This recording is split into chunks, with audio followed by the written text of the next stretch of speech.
Pada 2018 lalu, Bappenas telah meluncurkan sebuah studi tentang visi Indonesia 2045. Dalam studi tersebut, Indonesia ditargetkan menjadi negara dengan pendapatan tinggi pada 2036 dan menjadi negara dengan PDB kelima terbesar di dunia pada 2045.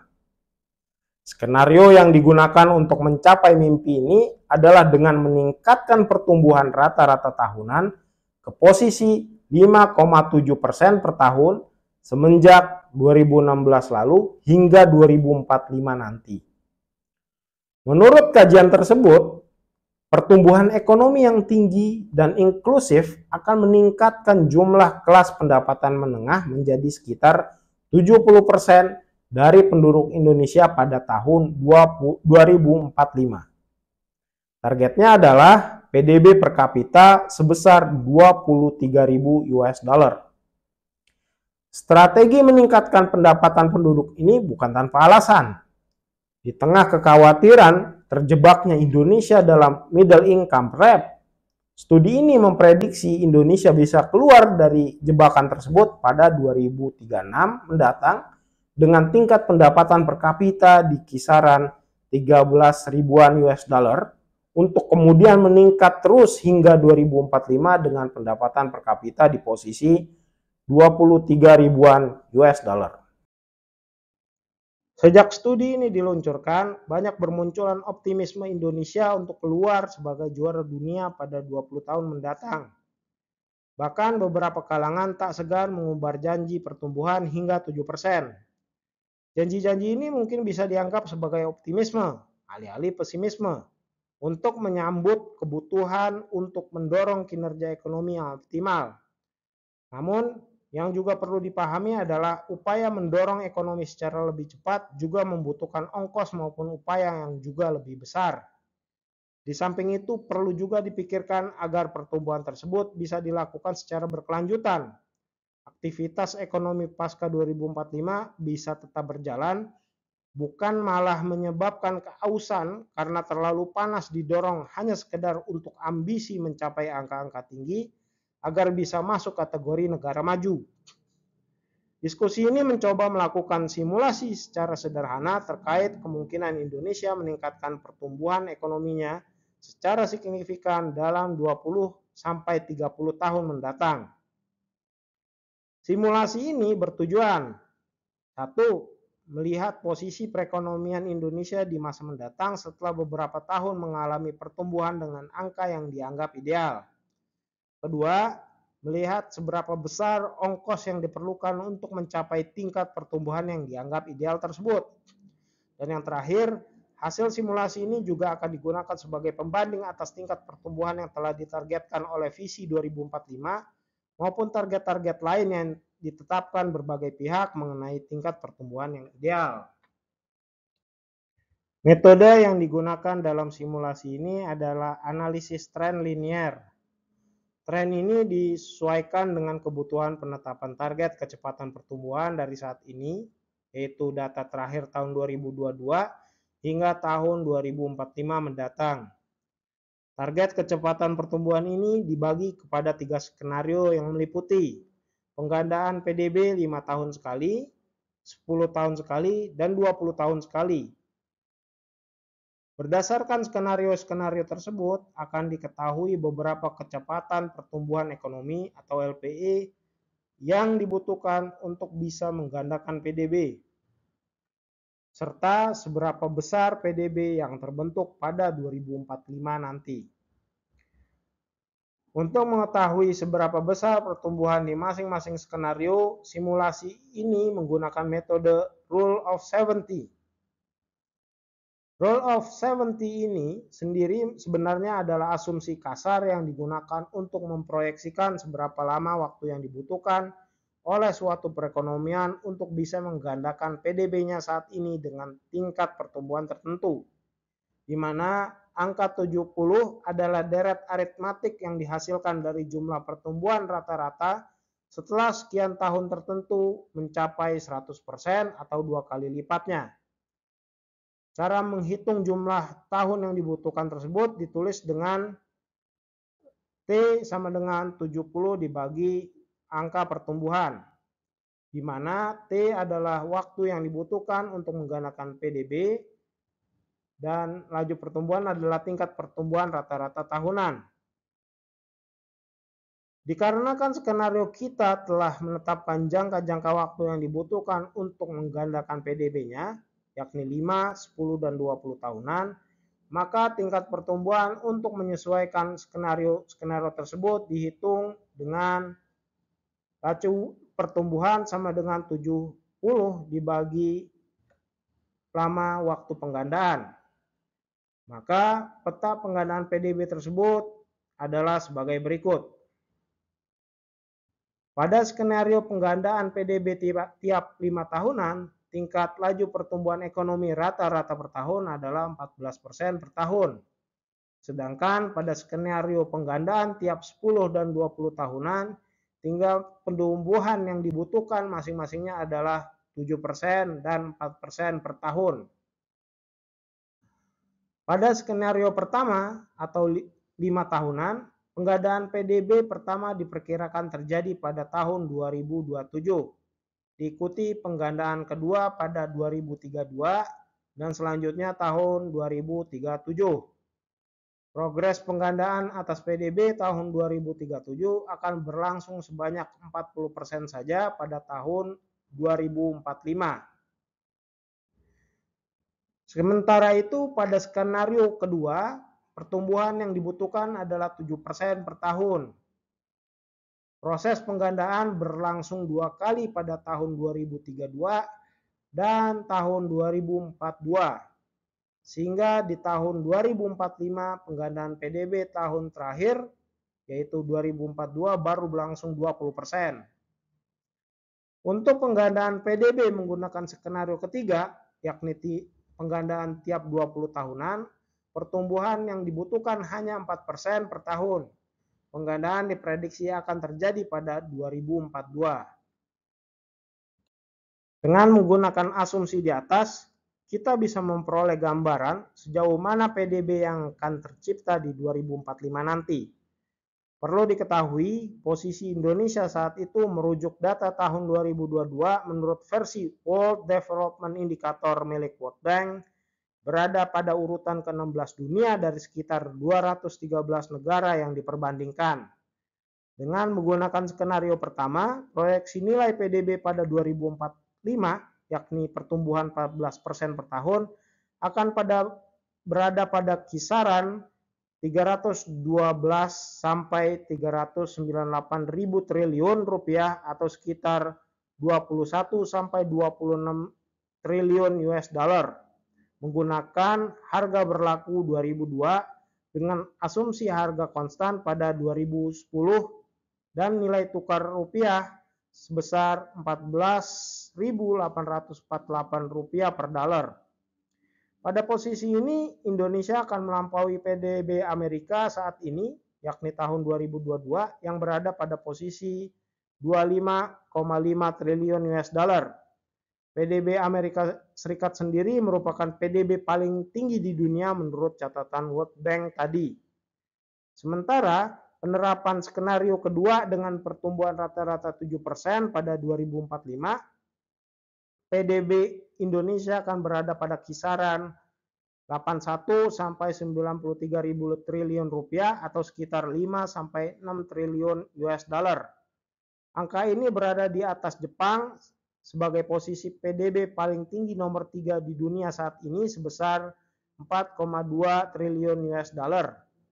Terakhir, jika menggunakan asumsi pertumbuhan 4% per tahun, yakni skenario 3, maka PDB Indonesia pada 2045 akan berada pada 44 sampai 48 ribu triliun rupiah atau sekitar 2 sampai 3 triliun US dollar atau setara dengan PDB India yang berada pada posisi kelima terbesar di dunia saat ini dengan nilai 3,4 triliun US dollar.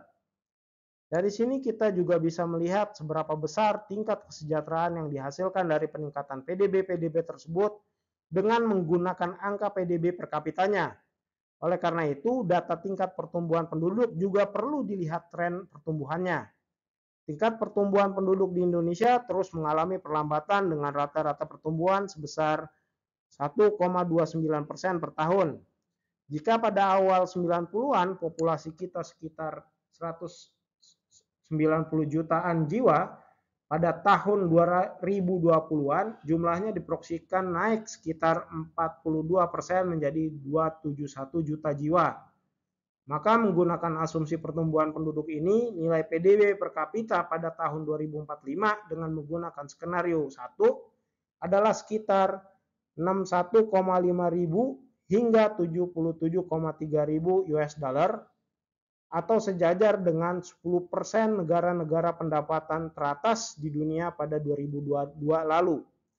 Contoh negara-negara yang sejajar dengan level PDB per kapita ini adalah Singapura, yakni peringkat ke-7, Amerika Serikat, Islandia, Denmark, dan Australia.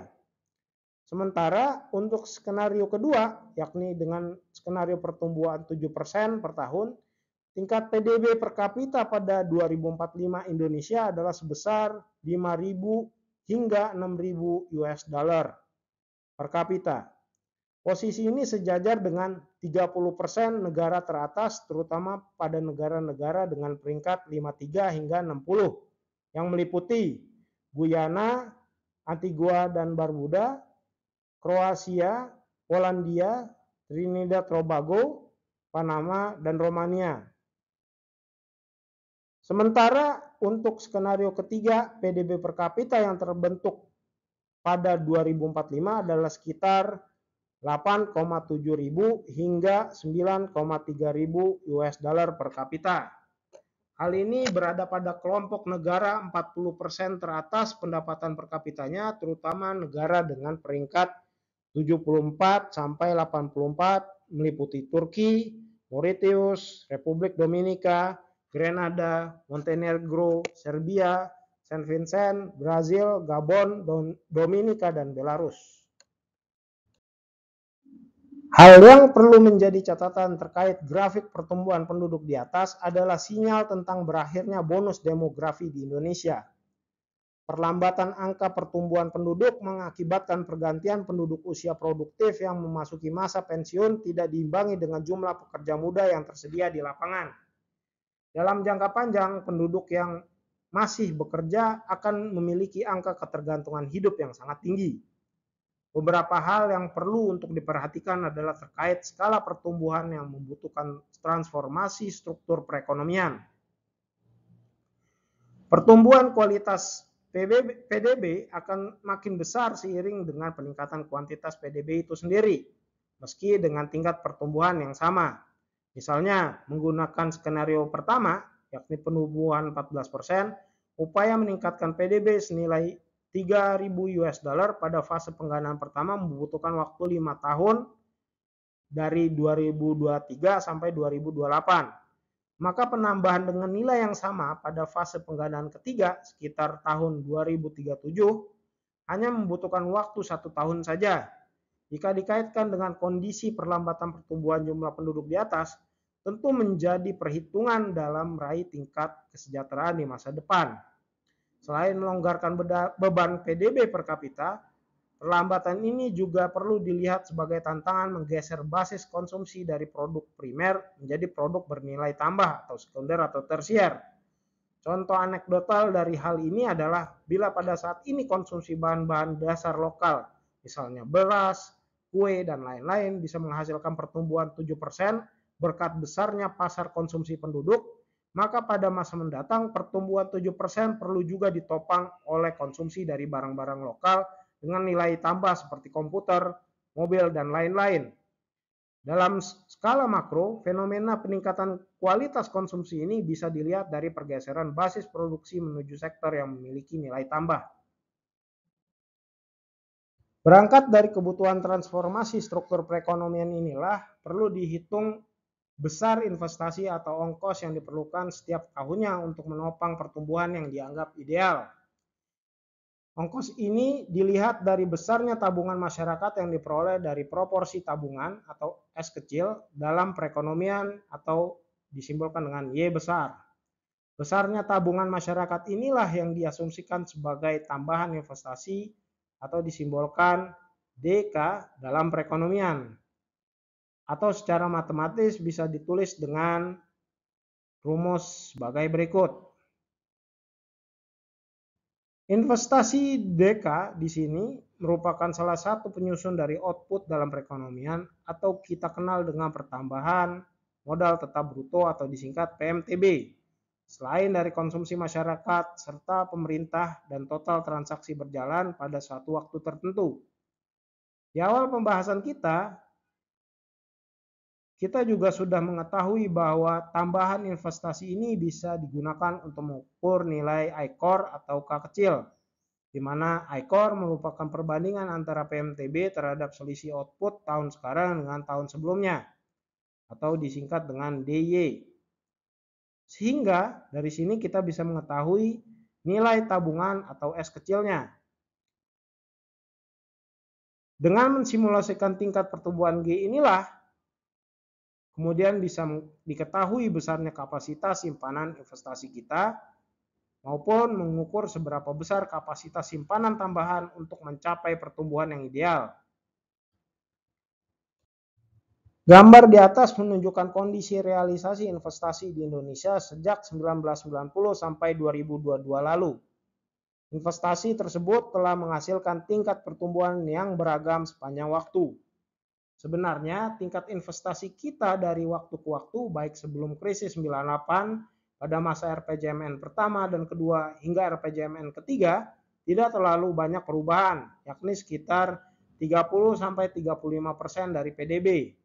Selanjutnya, jika kita lihat dalam gambar di atas, jarak antara garis biru dan garis oranye merupakan besarnya biaya yang harus dipenuhi agar realisasi investasi saat ini bisa menghasilkan tingkat pertumbuhan pada skenario 1, yakni pertumbuhan 14%. Yakni dibutuhkan investasi tambahan lagi yang nilainya mencapai 61% dari PDB kita saat ini atau sekitar 9,2 ribu triliun rupiah. Sementara untuk mencapai tingkat pertumbuhan 7% atau skenario 2 dibutuhkan tambahan lagi investasi senilai 13% dari PDB atau senilai 2.000 triliun rupiah. Lantas apa yang bisa kita lakukan dengan investasi tersebut? Untuk lebih jelasnya, berikut adalah besarnya infrastruktur yang bisa dibeli dengan tambahan investasi tersebut. Misalnya, untuk tipe infrastruktur data center, menggunakan skenario 1 itu nilainya setara dengan 2.133 unit. Atau untuk skenario 2 itu sama saja dengan membeli 467 unit data center. Begitu juga untuk nuclear power plant sebesar 1.100 MW. Kita bisa membeli 72 unit dengan menggunakan tambahan investasi untuk skenario 1 dan 16 unit untuk skenario 2. Begitu juga dengan PLTS 75 MW, bisa kita beli sekitar 3.500-an unit bila kita menggunakan skenario 1 atau 780-an unit untuk skenario 2. Sementara untuk membangun IKN dengan skenario 1 kita bisa membangun 17 IKN baru. Dan skenario 2 sekitar 4 IKN baru.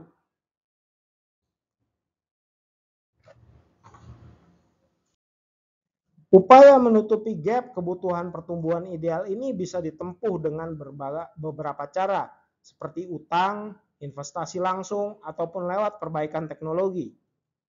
Untuk pembiayaan lewat hutang, hal yang perlu dicatat adalah saat ini utang luar negeri kita sudah mencapai 30% dari PDB. Maka untuk mencapai pertumbuhan sesuai skenario 1, maka itu sama saja melipat 3 kalikan utang kita saat ini. Sementara untuk mencapai pertumbuhan pada skenario 2 dibutuhkan separuh tambahan utang kita, yakni 13% pada posisi saat ini.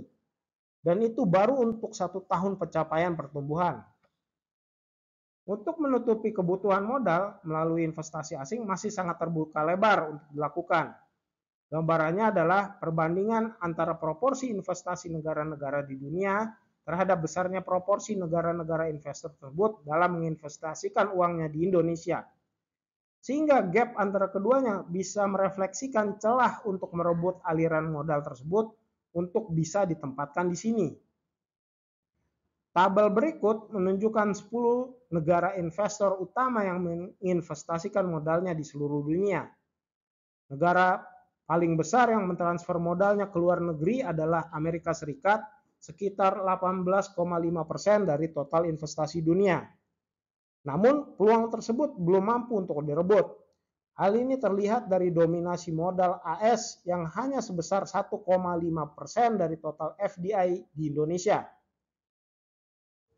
Hal yang sama juga untuk pasar Foreign Direct Investment atau FDI Eropa. Total gabungan investasi Jerman, Inggris, Belanda, dan Prancis di dunia mencapai 25,2% dari total investasi dunia. Namun di Indonesia gabungan investasi negara-negara Uni Eropa saja hanya sebesar 4,4% dari total investasi di sini. Gambaran yang serupa juga terjadi pada Australia dan Kanada atau Amerika Utara tanpa AS. Kondisi yang cukup menggembirakan adalah pada kasus Jepang dan Cina plus Hong Kong, di mana porsi investasinya di Indonesia lebih besar dari porsi kedua negara tersebut dalam mengalokasikan uangnya di seluruh dunia.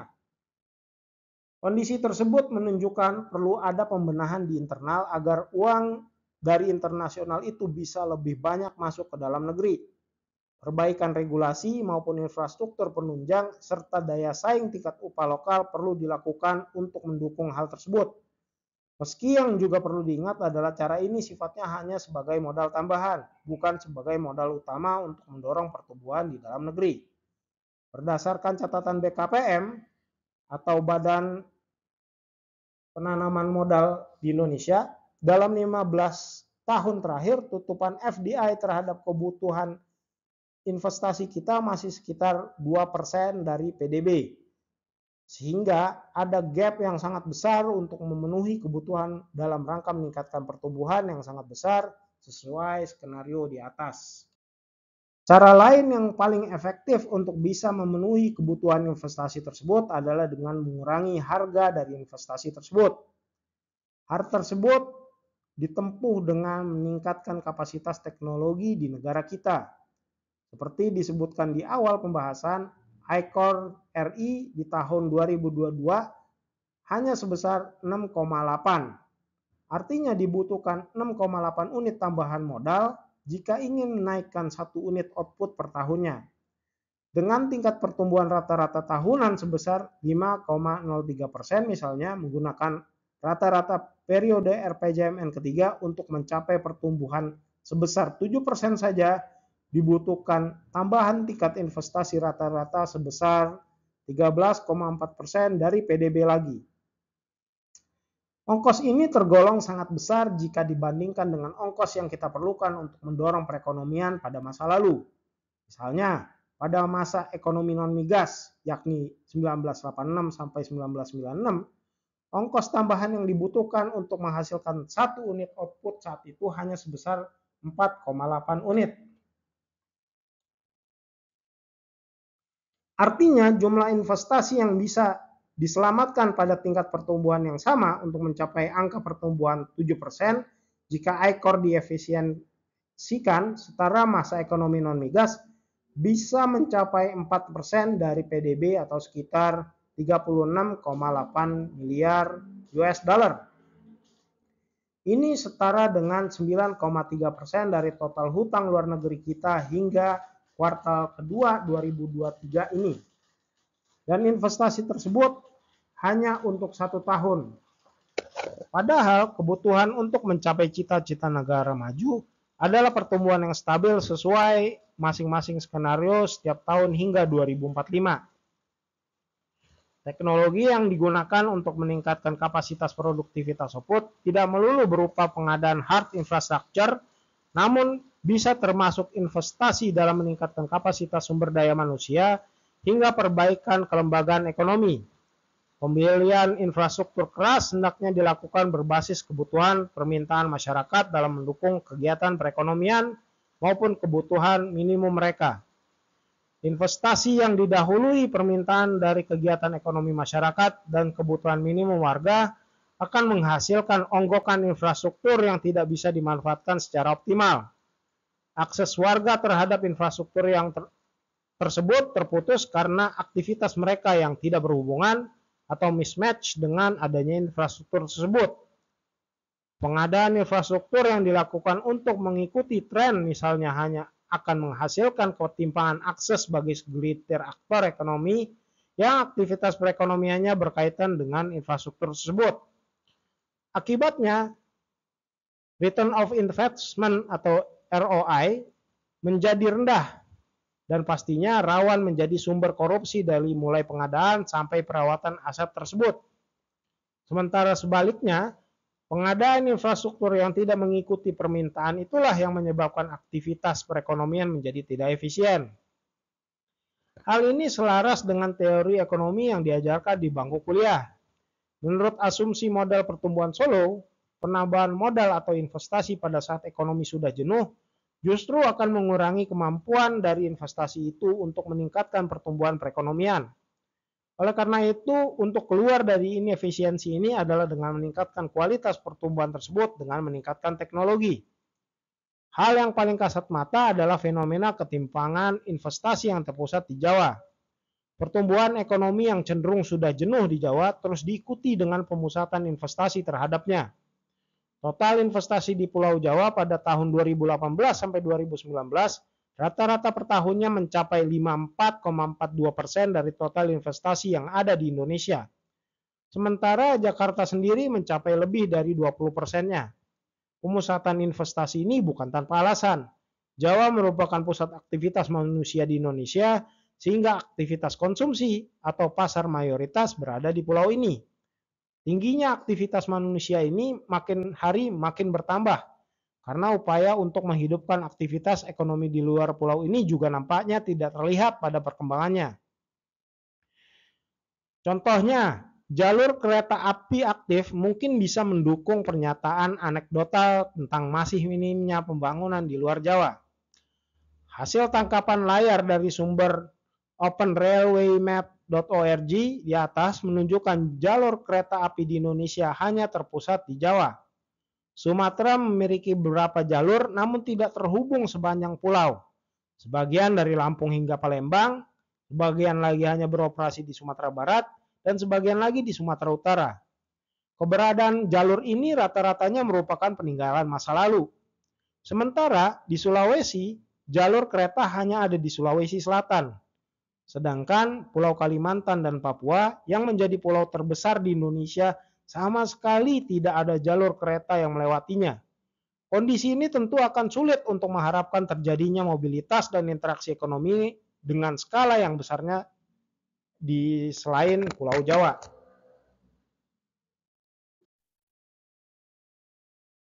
Padahal, investasi di luar Jawa merupakan salah satu cara untuk menekan ongkos investasi untuk mendukung pertumbuhan.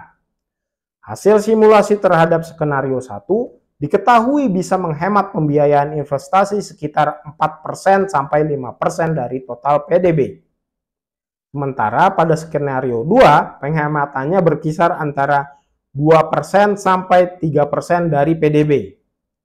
Kondisi ini menunjukkan bahwa pembangunan yang merata menjadi kunci pertumbuhan yang berkelanjutan untuk mencapai pertumbuhan yang tinggi.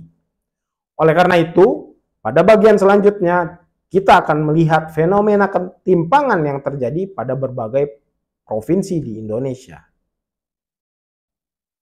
Demikian telah kita bahas upaya membiayai pertumbuhan di Indonesia. Dalam diskusi ini, kita melihat upaya membiayai pertumbuhan perlu dilakukan dengan langkah strategis untuk mencapai pertumbuhan tinggi yang berkelanjutan. Upaya menutupi gap kebutuhan pertumbuhan ideal ini bisa ditempuh dengan beberapa cara, seperti utang, investasi langsung, ataupun lewat perbaikan teknologi.